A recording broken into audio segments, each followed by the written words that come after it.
টাঙ্গাইলের ঘাটাইলে সরকারি গণ পাইলট উচ্চ বিদ্যালয়ের শিক্ষার মান উন্নয়নে শিক্ষক, শিক্ষার্থী ও অভিভাবকদের সমন্বয়ে এক মত বিনিময় সভা অনুষ্ঠিত হয়েছে। ঘাটাইল প্রতিনিধি মোহাম্মদ শফিকুল ইসলাম জানান, 10 নভেম্বর সোমবার সকাল 11টায় বিদ্যালয় প্রাঙ্গণে আয়োজিত সভায় বিদ্যালয়ের ভারপ্রাপ্ত প্রধান শিক্ষক খলিলুর রহমান মিয়ার সভাপতিত্বে প্রধান অতিথি হিসেবে উপস্থিত ছিলেন ঘাটাইল উপজেলার নির্বাহী অফিসার মোহাম্মদ আবু সাইদ। বিশেষ অতিথি হিসেবে উপস্থিত ছিলেন ঘাটাইল থানার ভারপ্রাপ্ত কর্মকর্তা ওসি গোলাম মুক্তার আশরাফ উদ্দিন, প্রকল্প বাস্তবায়ন কর্মকর্তা এনামুল হক, বিআরটিভির চেয়ারম্যান হারুন সহ শিক্ষক, শিক্ষার্থী ও অভিভাবকবৃন্দ। প্রধান অতিথি তার বক্তব্যে শিক্ষার্থীদের মধ্যে মাদকাসক্তি ও অনলাইন জুয়ার ভয়াবহ প্রভাব নিয়ে উদ্বেগ প্রকাশ করেন।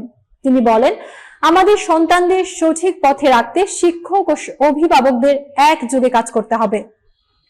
মাদক ও অনলাইন জুয়া থেকে দূরে রেখে তাদের নৈতিক ও মানসিকভাবে দৃঢ় করে গড়ে তুলতে হবে।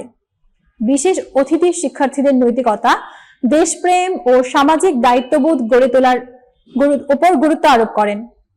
সভা শেষে বিদ্যালয়ের শিক্ষার্থীদের সার্বিক উন্নয়ন ও পাঠদানে আরো অগ্রগতি আনতে যৌথ কর্ম পরিকল্পনা গ্রহণ করা হয়।